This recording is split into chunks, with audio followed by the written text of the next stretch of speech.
BeerStreet boys, alright! Good afternoon, ladies and gentlemen, welcome. Got a very special episode today of BeerStreet Boys where we talk about three mainstream beers that are iconic to this country. And we're going to start today's off with 4X Bitter. Oi! How you doing? Why do people bash 4X Bitter?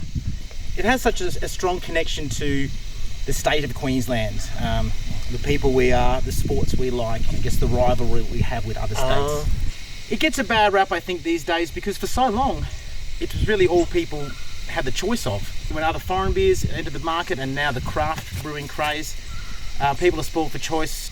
However, it's iconic more than just for its flavour and popularity. It's part of who we are. Yeah, I think the little 4X man, which sadly I can't see on the can anymore. It's on it. There he is. Oh, thank God.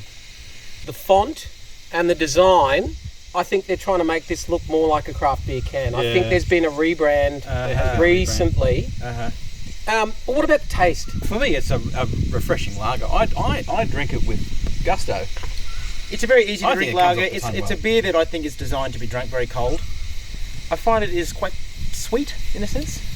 Well, we've got ours very, very cool. We've just pulled it straight out of it, a special esky. So it's excellently cold. But here's the question, 4X Bitter or 4X Gold? Oh, I, for a point in my life, drank a lot of 4X Gold. It was pretty much my go-to. It was an enjoyable drink, especially in summer if you want to have a few during the day. And you can drink a lot of it too. It's only mid-strength. Yeah. However, these days, I just cannot drink it anymore. Well, the insects just crickets, wrapped up. Those crickets just really kicked in, and now they're gone. They just fly by and say You'll have to hi. make sure you crack a really unfunny joke just before they start. They can know they're cute. But there's a lot of fierce debate in the beer world these days about mainstream versus independent, and people really turning away from these beers. And it's right, it's all we had for a long time. Today's episode, we are celebrating those beers because we haven't forgotten them. They're still a part of our life. Absolutely not. I can feel a 4X coming on. Oh yeah. I can feel a 4X coming on. Got the taste for it, just can't wait for it. I can feel a 4X coming on. Oh. Echo. Oh. I think the birds heard that one. Yeah. Did you hear it? Tui's Extra Dry is my choice. Okay. Fancy. Okay, I've gone south of the border, I know. And it's Controversial. It's not the sort of thing I'd drink around State of Origin time. But beers for me are often situational. They're tied to emotional moments in your life. They're tied to important people in your life. I've had some great nights drinking this beer with my brother-in-law. It's his favourite beer. Yeah, right. I don't know if it's any drier than the 4X. Do you think it's drier than the bitter we just drank? It doesn't strike me as dry. I'm not sure about the carbonation as well. I'm just feeling a little gassy. It's fizzy. very fizzy, and the head is almost... It's really stuck to the top there, isn't it? To the top there. It's very eggy, whitey, foamy. I don't know what extra dry means. I'm not sure either. Is it dry? This is the things we need answered, and we should know this. We don't know anything, but is it dry in the sense like a red wine is dry, or a white wine? But some beers that they say dry truly strike me as dry, like Asahi dry. You know, it hits me as a dry tasting I think they call beer. that super dry, don't they, or something? The clean, crisp taste. So is it clean and crisp? I think so. It's pretty clean. Yeah, I think the description fits. A lot of people just won't buy a beer that is manufactured by someone who has been consistently making the same tasting beer for years and years and years, and there's skill to that. Yeah, me too. I respect that.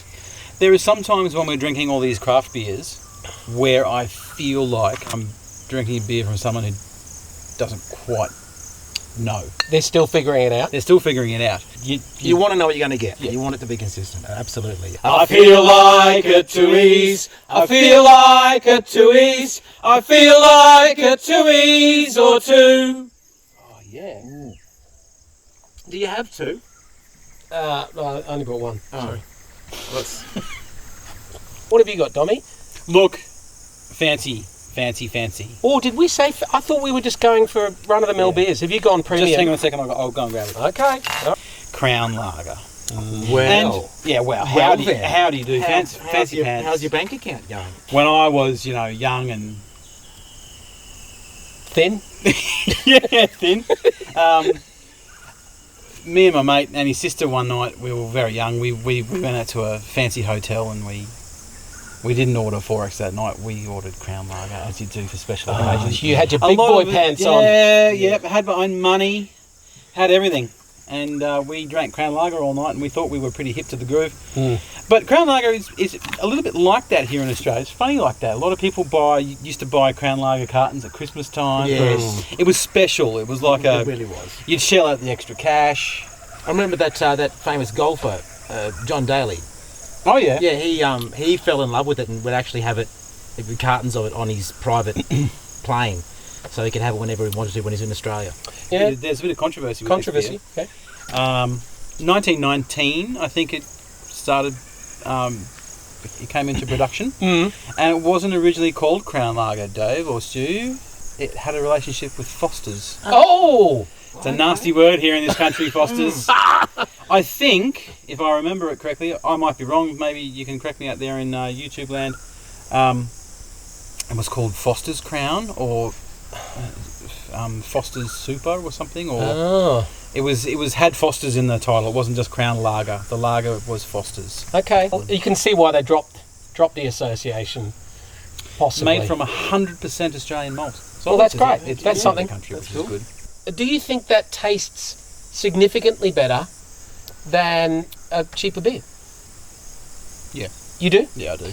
It's smoother? I What is it? still think that it tastes superior to a I agree. Foster's for starting. Yeah. I think it tastes better to me than a 4X or a Tooheys or a Carlton Mid or something like that. On the odd occasion, you could afford to take yourself over to Ridges to a flash bar and have a nice drink. I'd get one there. Just the one or two, and it just, I don't know, seemed to go down a little bit smoother and a little bit easier. What's your favourite? I know a lot of people are bagging mainstream beers. We still love them. They have a place in our heart. 4X bitter, 2Is extra dry, Crown. What would you pick? Let us know. There is nothing like a crown for picking it up and drinking it down. Oh, yeah. Was that the ad? That's my memory. That's what I thought it was. That's how it went. No, And he was putting it away in the factory on the forklift. The cartons of the Crown. Oh, yeah.